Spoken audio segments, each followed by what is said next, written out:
rationalisation pour les grosses compagnies veut dire passage du bassin humain d'employés à l'électronique. Ça, on ne l'a pas dit aux gens.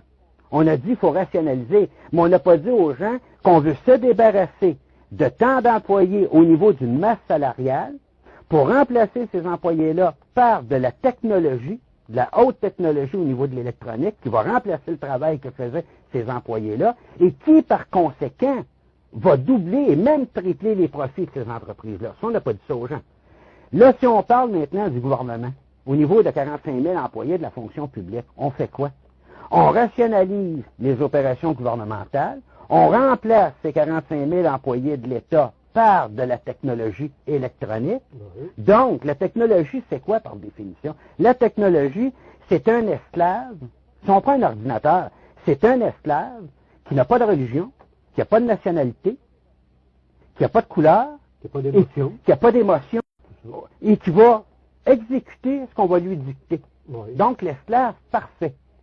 Donc, le gouvernement dit, on veut réduire la dette gouvernementale, donc on met 45 000 fonctionnaires à l'écart, mais en réalité, ce qu'on fait, c'est qu'on modernise l'appareil d'État par une haute technologie électronique, et une technologie électronique qui va servir, elle, à contrôler la population, d'autant plus facile de contrôler cette population-là, qu'il n'y aura plus d'intermédiaires, d'individus avec des émotions humaines pour être capable, en fin de compte, d'interférer à l'intérieur des processus gouvernementaux. Ce qu'on appelait la bête autrefois. Ce qu'on appelait la bête, ou ce qu'on appelle, sous un autre nom aussi, la société technotronique. La société technotronique, c'est quoi? C'est l'organisation dans le gouvernement mondial, dans le nouvel ordre mondial, l'organisation des sociétés en fonction de la technologie existante. Donc, les gens deviennent l'esclave, sont obligés de vivre selon la technologie qui existe, et non le contraire, comme on l'avait fait croire il y a 20 ou 30 ans, lorsqu'on mettait cette technologie-là au point. Oui, c'est que finalement, c'est les humains qui vont devenir les esclaves de la machine. Exactement.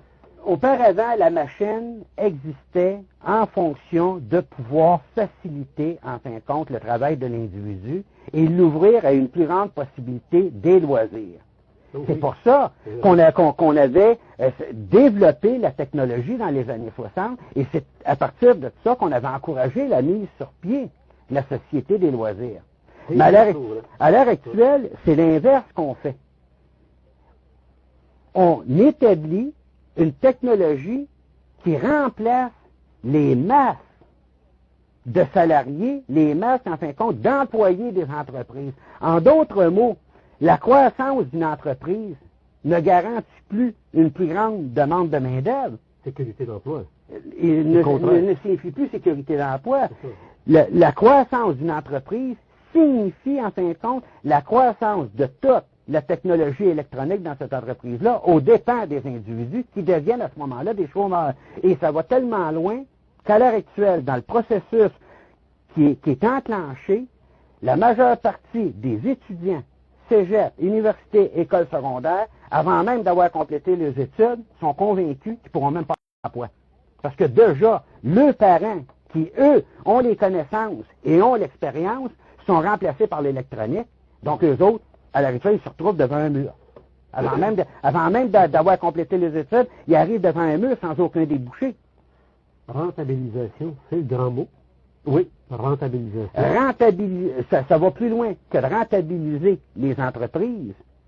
C'est de dépersonnaliser de toute fonction humaine le gouvernement et l'entreprise qui, à ce moment-là, devient beaucoup plus effective au niveau déshumanisé au niveau du contrôle des populations.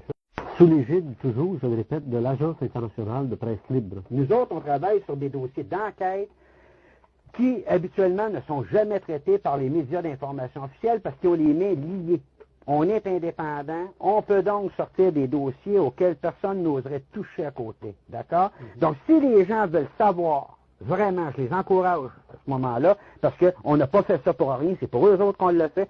S'ils veulent savoir qu'est-ce qui se passe au niveau économique au Québec, qu'est-ce qui se passe au niveau économique international, qu'est-ce qu'on leur cache, qu'est-ce qui est pensé par en dessous, le document et la cassette leur donnent absolument toute l'information. Ils vont être capables d'avoir ça, d'écouter n'importe quel bulletin de nouvelles à la radio et à la télévision, ils vont tout comprendre qu'est-ce qui se passe. vous me posez la question, mais pourquoi, en fin de compte, vouloir en arriver à un contrôle international de tous les individus par l'installation d'un nouvel ordre mondial? Ça va peut-être paraître invraisemblable à certains. On tombe à ce moment-là, même si on ne le veut pas, dans une question de dimension spirituelle, qui est le contrôle des âmes de chaque individu sur toute la planète. Le contrôle des âmes de chaque individu sur toute la planète. C'est là-dessus qu'on débouche au bout de la ligne. Vous me demandez, est-ce que les gens ont des solutions lorsqu'on voit qu'ils sont dirigés dans un entonnoir? On ne peut pas passer à côté, que même ceux qui possèdent de l'argent à la banque, à l'actuel, possèdent une propriété, d'ici quelques années, vont la perdre parce que c'est voulu comme ça. À l'heure actuelle, vous en avez encore la possibilité. Trouvez-vous quelque chose le plus loin des villes, à la campagne, proche des forêts. Organisez-vous avec d'autres personnes. Développez des mécanismes que vous avez perdus depuis 30-40 ans qui s'appellent la confiance, la tolérance, l'organisation communautaire, et partez pendant que c'est le temps. Je vous dis pas, croyez-moi dans tout ce que je vous dis. Non. Vérifiez ce que je vous dis. Réunissez-vous en groupe. Discutez-en. Voyez si c'est vrai qu'on s'en va dans une situation comme ça, qu'on passe pas à côté. Et si vous le réalisez, pendant le temps que vous pouvez le faire, qu'il vous reste encore un compte de banque, qu'il vous reste de l'argent, qu'il vous reste une propriété que vous pouvez échanger. Oui, mais savez-vous, Serge Mona, ce que vous venez de dire là, c'est exactement le discours des gourous des sectes. Non, mais moi, je dis pas aux gens d'organiser une secte. C'est pas ça que je l'ai dit. Organisez-vous pour vous assurer une survie des années qui viennent. Presque toutes les sectes actuellement, incluant même les religions fondamentales comme le christianisme, on s'en va vers un apocalypse, on s'en va vers des temps de souffrance et de misère. Et là, vous nous dites, pour être épargné, prenez vos précautions avant que le bateau coule. Je ne dis pas aux gens pour...